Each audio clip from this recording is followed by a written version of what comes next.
Hello and welcome. I'm Becky with Malvern Books, and we're thrilled to have you with us tonight. We're very happy that we are hosting yet another installment of the Austin Community College Creative Writing Department's Literary Coffeehouse and Open Mic. Our host is Charlotte Gullick. She's the chair of the Creative Writing Department at ACC. The featured writer tonight is Adam Soto. Charlotte? Thank you so much, Becky and Joe, for co-hosting with us. Becky, I do have a couple of questions for you. April is National Poetry Month, as most of us or some of us know, and I'm wondering what Malvern is doing to celebrate. Well, we always, every year for Poetry Month, we always have 20% off all poetry in the store because we feel like it's really important. We have a pretty large poetry collection and we love to show it off, and we love for people to take advantage of this time to go ahead and get some great new poetry. And so we have a lot of that to choose from. And so that will be starting April 1st to the end of the month. Other than that, it's like it culminates on April 30th is Independent Bookstore Day, when everything in the store will be 20% off, as we always do every year. So it's kind of a nice end to National Poetry Month. Awesome. Thank you so much. Thank you for asking, Charlotte. Of course. If folks don't know, Malvern Books is a fantastic bookstore in our community, and anytime that we can support an independent bookstore, I think that's a vote for ourselves as a writer, because we are creating opportunities for people beyond corporate hold. What am I trying to say? Anyways, so I'm so excited that Adam has agreed to share some of his work tonight. I do want to let folks know that we do have another event tomorrow night, the Balcones Prize winners, and on April 11th, we will have local author Scott Seagrim, if I'm saying his name correctly, be our featured reader. And in May, our featured reader will be Criosto Apache, who is someone I met at the Institute of American Indian Arts, and he will be our final literary coffeehouse reader for this academic year. I'm really excited about both of those readers. There are a lot of students here, and that's really exciting to see. And thank you for being here. And hope everyone is safe, as Becky said. And I will read Adam's bio. Adam Soto is the author of the novel This Weightless World. He earned his MFA from the Iowa Writers Workshop and currently lives with his wife in Austin, Texas, where he is a teacher and the web editor of American Short Fiction. His second book, a collection of ghost stories entitled Concerning Those Who Have Fallen Asleep, will be released this fall. So Adam, thank you so much again for being here tonight, and you're on. Thank you so much, Charlotte and Becky and Joe, and to all of you who are joining us and participating tonight. I think, yeah, it's a nice way to kind of shrug off that storm, which was terrifying. But yeah, so I wrote a book. It was published in November of last year, which was feels like so long ago already. Because like Charlotte said, I have another book coming out the fall of this year, a collection of short stories. And so it's been kind of like a transition into like the next project. Unfortunately, I don't have anything lined up after that, so I'll have to come up with something new to work on. But I'm going to be reading from the novel, which is This Weightless World. It's kind of a genre hybrid work. It's got some science fiction in it, and some other stuff too. It's kind of political, it's kind of philosophical, and it was a lot of fun to write. It took me quite some time, but it was a pretty joy-filled 8 or so years. So I'm just going to read from the first chapter, and yeah, we'll see where we get. Severino Sevi del Toro stood on Milwaukee Avenue in Wicker Park and watched a brigade of police horses cleave traffic, their blindered faces bobbing over cars as they passed. Heavy coats and champagne drifted along the sidewalks, tourists and Chicagoans returning to their short-term rentals and apartments for the evening's festivities. Overhead, a Blue Line train shuddered toward Damon Station, shaking snow off its tracks. Near where Sevi stood, 3 men in sweatsuits quit hustling CDR demos just long enough to watch the cops pass. It was New Year's Eve, and Sevi had given up on Wicker Park years ago. The young professionalism of the place, the 1920s bank vault undergoing conversion into North America's most beautiful Walgreens pharmacy, the gentrification. He was over it. But Reckless Records was still around, and a week had passed since he'd asked one of their sales associates to hold an original pressing of Bartok's 6-volume Mikrokosmos. The store wanted way too much. Many of the sleeves had been gummed by baby or dog. In his opinion, the collection itself was barely listenable, an amalgam of piano exercises and underdeveloped larks. But holding the music in his hands inside the record store only a moment ago, Sevi had felt the Hungarian's genius spilling out of the tattered LP box set and paid the cashier without further hesitation. Outside the record shop, following the horses up Milwaukee and holding the same plastic Reckless Records bag as everyone else around him, he felt guilty for having spent the money. Then, at Six Corners, that warped star-shaped intersection at the center of Wicker Park, the horses parted ways, 9 in total, clodding off down Milwaukee, North, and Damon in groups of 3 between the brick buildings and the cars. Their departure had the appearance of something apocalyptic.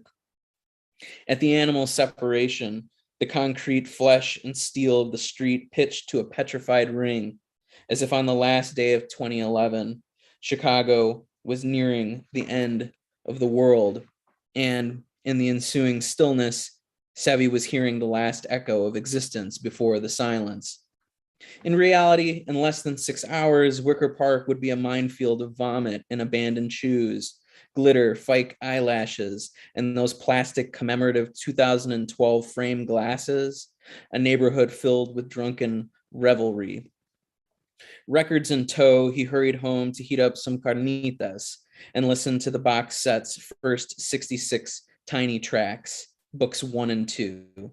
He was in bed by 10.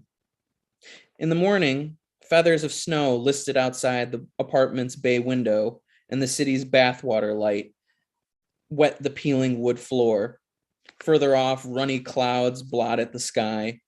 The horses were out there somewhere, Sevi thought, the ones from yesterday, past his neighborhood of Humboldt Park, huddled in their stables, sleeping off their New Year's Eve shift. He felt the absence of his phone and pictured the device in a kitchen drawer where he'd put the thing whenever it didn't stop buzzing and lighting up. He refused to turn it off or switch it to airplane mode, because then what was the point of even having a cell phone? He'd missed a text message from his parents, prematurely wishing him a happy new year, left around 9 o'clock, their usual bedtime. Invitations from friends to join them at parties and bars, a picture of a shoe. In a long voicemail, a crowd of blown out voices chanted his name. Then the phone went dark and resumed its position, cold and glassy in the pocket of his sweats. That petrified ringing persisted in his ears. Mahler padded up for breakfast. Sevi had adopted the cat with his ex-girlfriend Ramona a year ago. 6 months later, Ramona moved to San Francisco. He pulled a bag of dry food from beneath the sink and filled her bowl atop the fridge. The bowl had a jagged Navajo design. Ramona had picked it.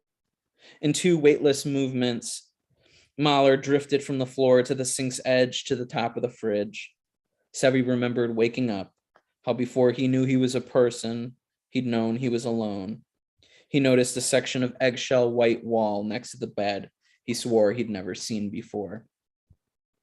Corner to corner, antique furniture Ramona had dug out of dumpsters and pulled from curbs, reupholstered and rearranged, contended for space in the apartment, creating an Escher of discolored textile swatches, dull wooden and brass feet, fraying macrame knots, cotton and jute slings, suspending tiny upended terracotta pots, and something that chimed but could never be found.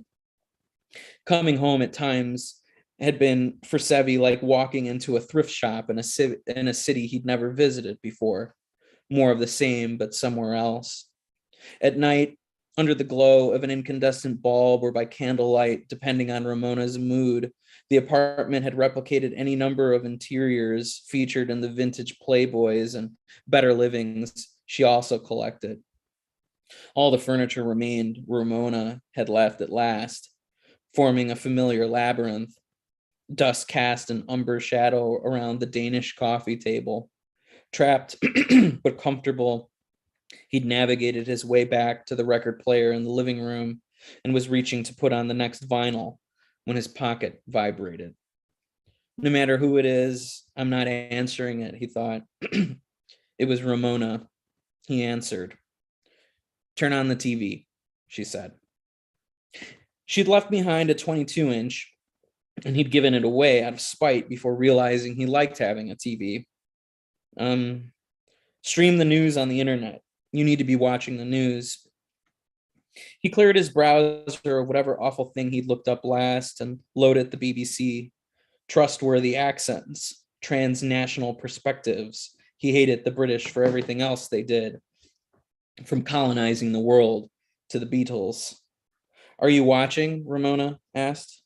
A beach ball revolved on his screen. It's loading. I told you I could get you a discount on a new laptop.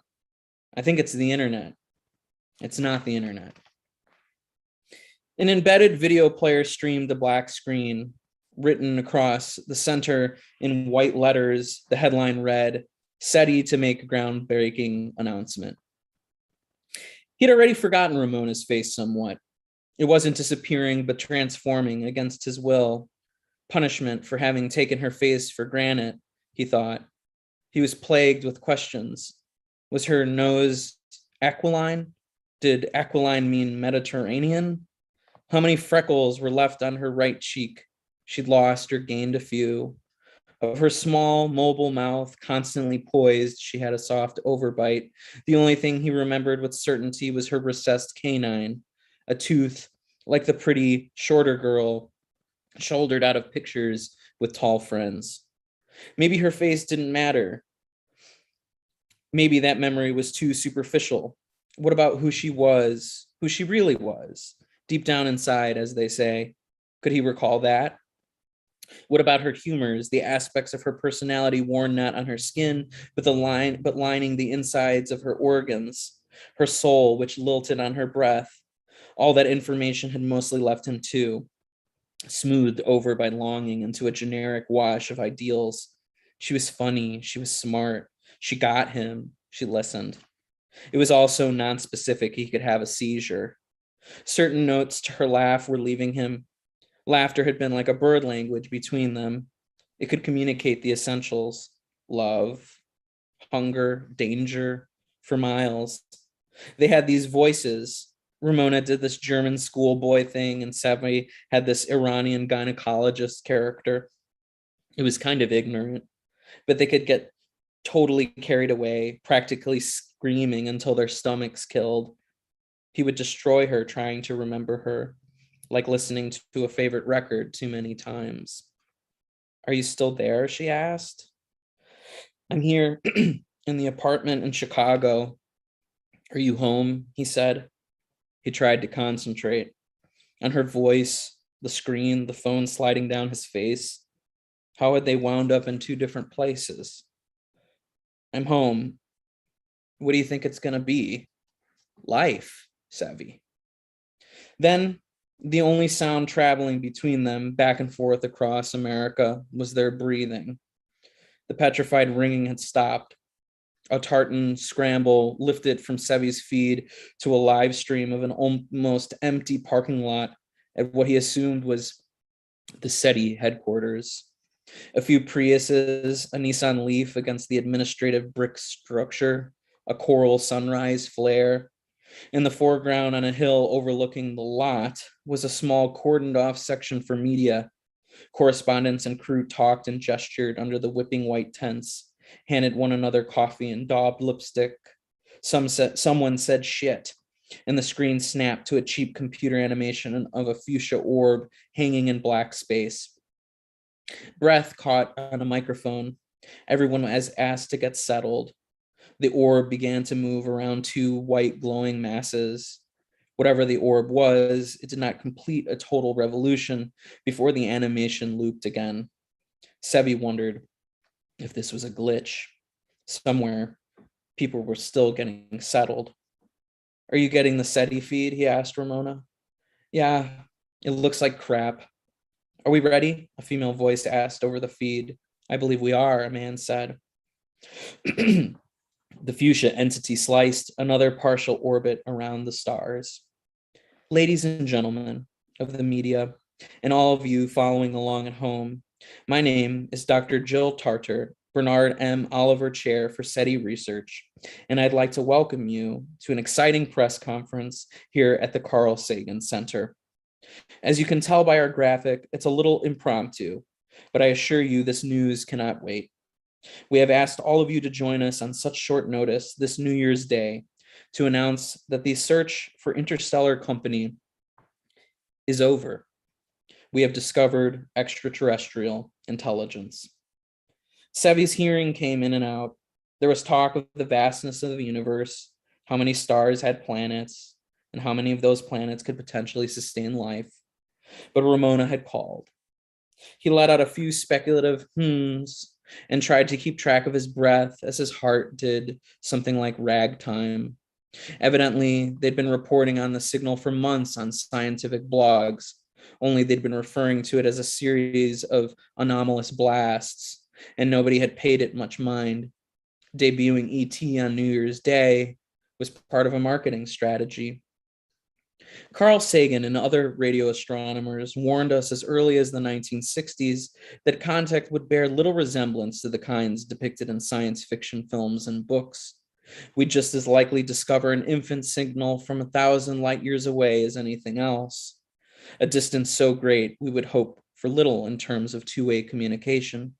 And this is why it is especially exciting to say that what we've found is coming out of the Alpha Coronae Borealis system, a relatively close neighbor, approximately 75 light years away. The fuchsia planet was called Omni 7XC, and SETI kept its likeness in partial orbit on the screen, while speaker after speaker attested to the validity of what the Allen telescope array had picked up at the Hat Creek Radio Observatory outside San Francisco. The signal was being called a technosignature. To contextualize the data, there were few certainties, mainly the identification of uncertainties. Was it music? Was it mechanical noise? Was it sent deliberately to us? Was it communication at all? Was it accidental ambience? What it couldn't be, organic. What this meant, Omni 7XC, as late as 75 years ago, possessed or had been visited by intelligent life, however life or intelligence could be defined. It was still pumping its way across space so far without repeating. After a 15-minute round of enthused scientific jargon, Dr. Osip Braz, a senior technician who spoke with the velveteen gutturals of his native Russian, and the man who, to the upset of thousands across the world who'd logged countless hours of unpaid headphone time listening to Space Nothing, discovered the technosignature, asked the audience if they were ready to hear it. I think the world would like to hear it, he said. Sevi plugged in his speakers. A lone drone crackled, and an ambient wave oscillating through slowly shifting chords swam the apartment. In the background, a series of other oscillations produced a syncopated and dissonant pattern, a kind of complex pulse. After a few cycles, Sevi registered a single note ringing through, wavering slightly in pitch, a wistful ribbon of smoke. The lower registers fired off in some irrational time signature, shaking the furniture and windows at random intervals. The highest oscillation filled the air with the white noise of 1,000 flying insects, the sound serenading the earth across 75 years of space. One great blooming, buzzing confusion. He closed his eyes and waded into its sonic currents, the sounds moving over him like a sudsing electronic toothbrush. And he was almost somewhere, close to the place monks go when they self-immolate, he thought, when, as if from the bottom of a well, he heard a woman's voice, Sevi, Sevi, Sevi. From out of the clouds, the voice told him she needed to call her family. He'd been the first person she called. He paused in need of something, and Ramona already knew what he needed, what he was wondering. She told him to go outside, to see the world on this first day. It's cold, he said half-heartedly. Wear a coat. And then, like the first breath a diver takes after rising from a plunge, she said, I love you. I love you too, he said, impetuously. Okay. Thanks. Thank you, Adam. You said it was going to be wonder-filled, and yes. So awesome. Thank you. Thank you. Yeah. Just so folks know, I'm going to ask Adam some questions for the next few minutes. If you are interested in signing up for the open mic, you have 4 minutes. I mean, no, you don't have 4 minutes to sign up. You have 4 minutes when you read, so you can sign up in the chat. I have so many questions for you. Did you work on science fiction at Iowa? I didn't. No. What? Oh, sorry. Go, please. No, yeah, actually, this was actually, yeah, my first foray into it. It wasn't something that I did in undergrad or a genre that I explored when I first started writing kind of seriously in high school. Yeah. Because, you know, a lot of writing programs look down on it. And it still can be, and it can be such a potent arena for us to go into. So did you have any kind of mentor guides as you were doing it, or, you know, particular science fiction writers you admired, or you're like, I'm going to do it. I'm going to figure this out as I'm doing it. Yeah, I mean, Kevin Brockmeyer was at the program during my last semester there. And so he was somebody that, you know, I could turn to and talk to about, you know, these ideas that I was developing. You know, I guess I should say, yeah, I did start working on a much earlier version of this my final semester at Iowa. And there were safe spaces. I mean, there were a number of people who in the program sort of identified as science fiction writers, and you know, it was a rarity. And I think that for the most part, everybody was just very intrigued because it was this, you know, form, the style, this approach that I think like the majority of us just didn't really know how to talk about it. And we'd had all these sort of assumptions about, you know, oh, well, it has this certain tendency because of this certain trope or what have you. So I don't know how helpful we were in the end, but I think that everybody was embraced just the same. And I mean, in terms of, yeah, I mean, I didn't really have a person that I was, I mean, you know, Solaris by Stanislaw Lem, you know, was a big influence on me, but maybe more so the film of it, right, rather than the novel. You know, I feel like I really grew up, you know, loving science fiction movies more so than probably like the literature. Yeah.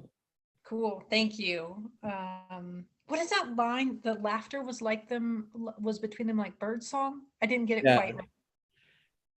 Yeah, something like laughter was like a bird language between them, and it could carry the essentials for miles. So.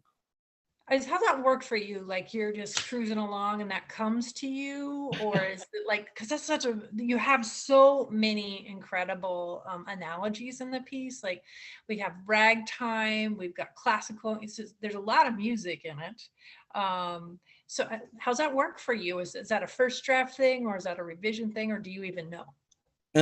I feel like typically my first drafts have too many analogies and similes, and and I end up cutting a lot of them because they're kind of repeating the same ideas, or because I think that I have to take greater responsibility and just state things outright plainly, and make it clear without the device. But no, I mean, Sevi, who is one of the main characters, he's one of two musicians in the novel, and so he really, when I was sitting with him and trying to see the world on his shoulder, doing that sort of semi-inhabited close third, I just thought of everything sonically and like music, and that had a nice parallel with this way that the search for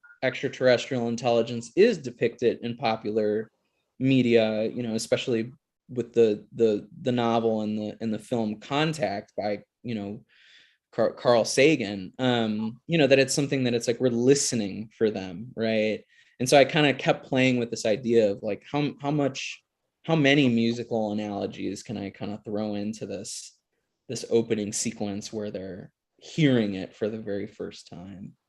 Well, you do it so well because he's so deep in it, and when he hears her voice, like, oh, so well done. Love it. I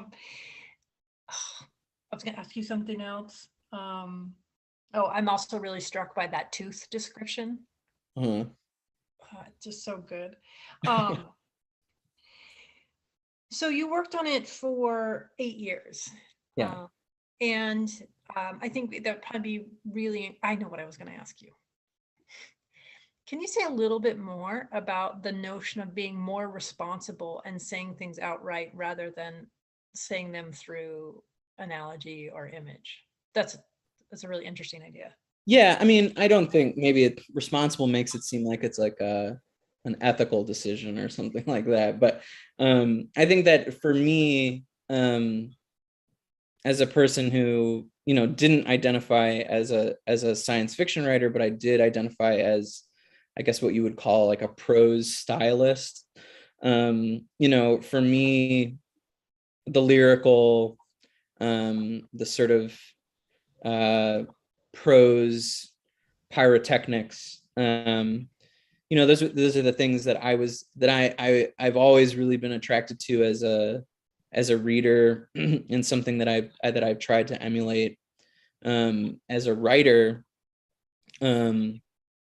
But at times I think that working through draft after draft of the novel and trying to shorten it, for one, but also clarify its most essential points, I found that when I let myself get kind of carried away with the music, some of the source was sort of lost along the way. And so that was a difficult thing for me to do, just because it kind of went against my own writerly instincts for a while. So, but I love it. Well, you're so good at it too. It must be really hard to be judicious about what you keep and what you pull out. Okay, so 8 years you worked on the book. I think that's always very encouraging for people. And sometimes people go, what, it takes 8 years? And were there times that you felt like giving up? And if you did, how did you return to it? Or how did you sustain yourself? Because that's a long-term commitment. Yeah, I mean, I guess for one, I didn't have anything else to compare it to. writing for me had always just been a matter of doing it, putting the time in. And so it was really strange when all of a sudden, I submitted a story and then to a magazine, and then they wrote back and said like, yeah, we'll publish it. I was like, oh, really? That's weird. That added a whole new kind of like layer to like whatever this practice was. And so, years and years into writing the novel and like getting an agent and working with my agent, Mariah Spence. And she really, she was also a tremendous mentor and reader and editor and just like this amazing artistic, companion throughout the process too. Was again like it just felt like this is just something that I just have to keep doing. And when it got to the point where it felt insurmountable, I just tore it all up and started all over. I was like, this house is not going to stand. Like if I put anybody inside of it, it's going to fall on their head. I'm not going to do that. So, yeah. Well, I guess you're being responsible again. Yeah. No injuries. Yeah. When you say tear it up, do you mean that like you change the structure? Did you like retype the whole thing? What does that mean to you? This was the book this is like the third like complete rewriting of the book, where like the characters are completely different, the plot is totally different, the style is totally different, the structure, which I don't think that approach can work with every project, because if you do that, then you're just like starting a new book. It's like, but when there's something like a central concept to it, it was easy to figure out ways of kind of orbiting it in a different way, right? The planet, the fallout of this first contact, this kind of like ironic first contact story where it's made and then it amounts to silence and confusion, which is not typically the route that first contact stories take. Finding different characters, different stories to weave in and out of that world was a lot easier, I think, because it had so much gravity to it. Yeah. Awesome. I think I have two more questions for you. One is, how are you defining ghost for your current project? Or does that give too much away? No, I don't. I think every story is an attempt to clarify what that word means to me, and what it means in story.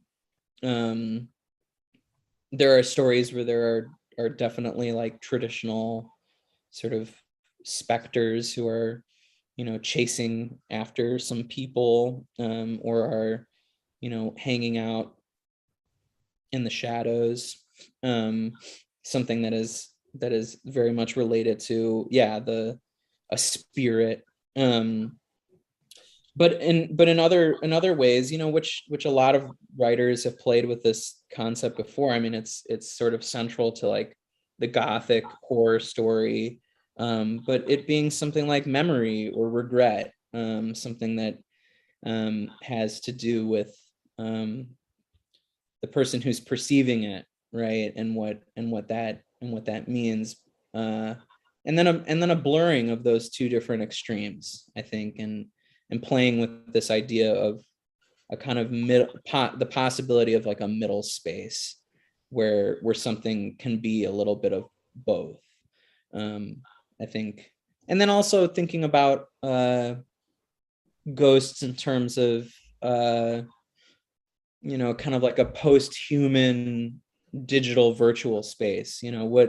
What's gonna come of all of this data that we have, when it's allowed to just kind of be kicking around on its own, centuries from now. If that's, to me, I'm like, if that's not a ghost, I don't know what is. So I think they warn young people to be aware of their digital afterlives. Yeah. Um, that's what it kicked up for me. Yeah. Okay, my last question, and this isn't a dumb question, but I like it. So, your best piece of writing advice or best advice that's been passed on to you? I think that's a great question.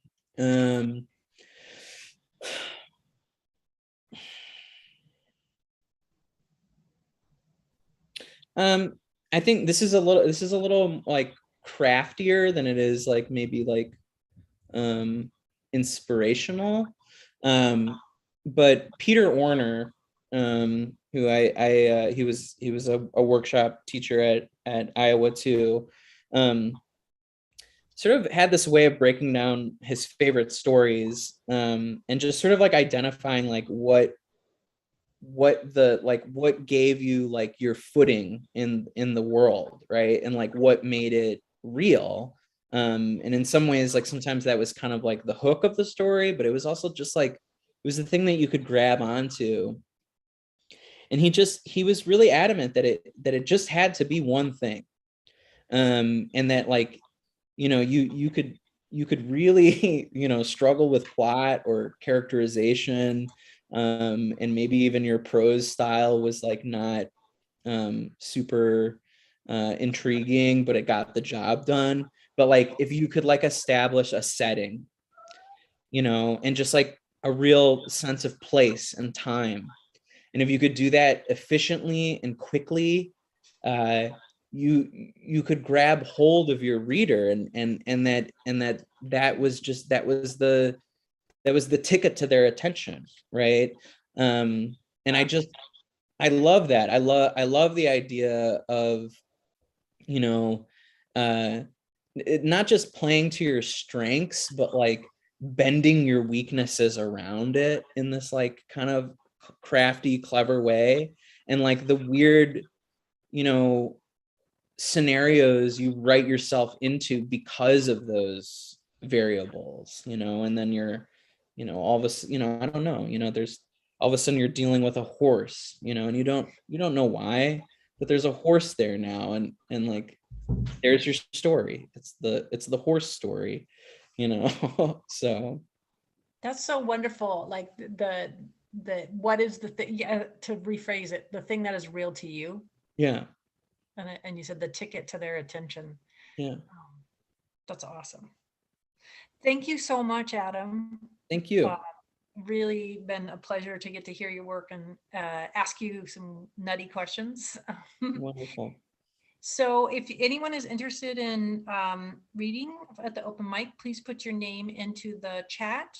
And I hope you can feel all the silent praise and attention and clapping that's happening. I encourage people to go buy Adam's book, This Weightless World, at Malvern Books. They have it. While people are signing up, if folks are going to sign up, just to remind you that Malvern asks us